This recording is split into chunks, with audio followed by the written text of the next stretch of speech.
आज विधानसभा में बंशीधर ब्रजवासी बहुत ही मुखर होकर शिक्षा की पोल खोलते हुए नजर आए। बिहार सरकार की जो शिक्षा व्यवस्था है उसकी पोल खोलते हुए नजर आए। बेबाक होकर जो उन्होंने डाटा दिया है, जिस तरीके से उन्हें शिक्षा व्यवस्था की एक एक पोल खोल दी है, यह आपके सुनने के लायक है। विधानसभा परिसर में मीडिया से बात करते हुए उन्होंने बहुत सारे गंभीर आरोप लगाए। उन्होंने टीचर की संख्या पे भी बात किया कि कितने टीचर की संख्या ज्यादा है, उनके ट्रांसफर पोस्टिंग कैसे करेंगे, सही सब्जेक्ट के सही टीचर तक नहीं है, और कैसे ये जो व्यवस्था है स्कूलिंग का कैसे चलेगा। ये सरकार से उनका एक सवाल था। पहले हम इसको सुन लेते हैं, फिर हम आगे बात करते हैं आपसे। बिहार में शिक्षा मंत्री जी प्रतिदिन शिक्षकों को बरगलाते हैं, समाज को बरगला रहे हैं और कह रहे हैं कि हम शिक्षा व्यवस्था में सुधार कर रहे हैं, शिक्षकों का स्थानांतरण कर रहे हैं।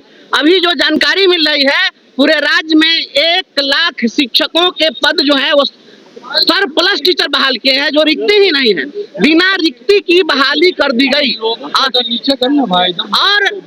और इसका कोई जवाब किसी के पास नहीं है। हम यह पूछना चाह रहे हैं बिहार सरकार से और माननीय शिक्षा मंत्री जी से और माननीय मुख्यमंत्री जी से कि जिन पदाधिकारियों ने, आपके जिन अफसरों ने 1 लाख से ज्यादा शिक्षक बहाल कर दिए बिना वैकेंसी के, आखिर उन पदाधिकारियों पर आप क्या कार्रवाई कर रहे हैं। स्थिति यह है कि किसी भी स्कूल में, राज्य के किसी भी स्कूल में सभी विषयों के शिक्षक नहीं है। 1 to 5 के बेसिक ग्रेड जो शिक्षक हैं वह 23 साल से काम कर रहे हैं, उनको एक अदद प्रोन्नति नहीं दी गई है। पूरे हिंदुस्तान ही नहीं, दुनिया का एकमात्र कर्मचारी बिहार का शिक्षक है जो 2 दशक से अधिक से काम कर रहा है, लेकिन इसको प्रमोशन नहीं दिया जा रहा है। अब प्रमोशन नहीं दिए जाने के कारण 6 to 8 के बच्चों को विषयगत शिक्षक नहीं है। किसी भी स्कूल में सभी विषयों के शिक्षक नहीं है। मैं चुनौती देता हूं शिक्षा मंत्री जी को और मुख्यमंत्री जी को, राज्य का कोई एक मिडिल स्कूल बता दीजिए जिसमें सभी विषय के आपके शिक्षक हो। आप जो कहेंगे हम गुलामी लिखने के लिए आपको तैयार हो जाएंगे। और आप RTE कानून लागू हुआ इस राज्य के अंदर 1 अप्रैल 2010 से, या 2026 चल रहा है, तो आप 16 वर्षों में RTE एक्ट लागू नहीं कर सके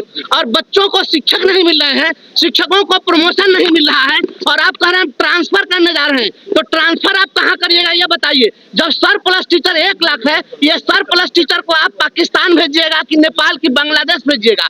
और तमाशा तो यह है, हम पिछले दिनों भी आपके सदन में यहीं पर प्रदर्शन किए थे, पिछले बार भी सदन जब चला था तो उस समय हमने बताया था कि पूरे राज्य में प्रशासनिक स्थानांतरण के नाम पर कितना बड़ा घोटाला हुआ है। ये पदाधिकारी लोग पैसा ले करके हजारों की संख्या में पोस्टिंग किया, ट्रांसफर किया, और ऐसे जगह ट्रांसफर किया जहां कोई वैकेंसी नहीं थी। और अब ये लोग जब ट्रांसफर करने जा रहे हैं तो कह रहे हैं कि जो बाद में आया है वो उस स्कूल में रहेगा और जो पहले से बहाल है उस स्कूल से बाहर ट्रांसफर किया जाएगा। तो आप बताइए, बाहर से जिसको आप लाए बिना पोस्ट के उसको आप ट्रांसफर करके वहाँ पोस्टिंग कर दिए, तो बांग्लादेशी घुसपैठिया भारत आएगा तो यहाँ उस घर में रहेगा, और जो अपने घर में है उसको बाहर आप नेपाल भेजिएगा। ये कौन तमाशा है। ये पैसा लेकर के आप पैसा का नमक का शरीयत दे रहे हैं कि जो पैसा लिए हैं उसको उस स्कूल में रखिएगा, और जो उस स्कूल में अपने पद पर बहाल था उसको आप बाहर भेजाइएगा।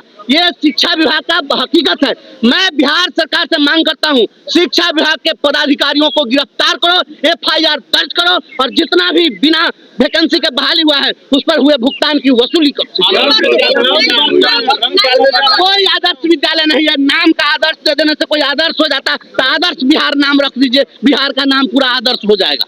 रंग बदले जा रहे हैं, कहा जा रहा है कि बदलाव हो रहा है शिक्षा विभाग में। कोई तमाशा है, कोई नियमावली नहीं है, इसमें किसी का नहीं होगा। वही तो हम सवाल पूछ रहे हैं कि 1 लाख शिक्षक का पद अगर सरप्लस है, शिक्षक कार्यरत पद से ज्यादा है, तो जो ज्यादा है उसको आप कहाँ ट्रांसफर कर दीजिएगा। और जब उसका रेशनलाइजेशन आप करिएगा तो रेशनलाइज करने पर जो सब अपने अपने जगह चला जाएगा, उसके बाद भी सीट से अधिक शिक्षक है तो खाली ही नहीं रहेगा तो ट्रांसफर कैसे करिएगा। मुख्यमंत्री कह रहे हैं कि सब महिलाओं को घर के पास में कर देंगे, तो रिक्ति ही नहीं है तो पास में कैसे कर दीजिएगा। हम पूछ रहे हैं कि आप ट्रांसफर क्यों, इन लोगों को प्रमोशन क्यों नहीं दे रहे हैं। अगर 1 to 5 के टीचर का 6 to 8 में प्रमोशन हो जाएगा तो 1 to 5 में सीट खाली हो जाएगा, और 1 to 5 के शिक्षक को आप प्रमोशन नहीं दे रहे हैं। ये शिक्षा विभाग का पदाधिकारी पागल है, सन की है, और इस सन की पदाधिकारी सब पूरे शिक्षकों को बर्बाद कर रहा है। गरीबों के बच्चों को पढ़ने नहीं देना चाहता है, उसको विषयगत शिक्षक नहीं देना चाहता है। उर्दू का शिक्षक फारसी पढ़ाता है, फारसी का शिक्षक संस्कृत पढ़ाता है। यही बिहार की शिक्षा व्यवस्था है, यही आदर्श विद्यालय है, यही मॉडल विद्यालय है।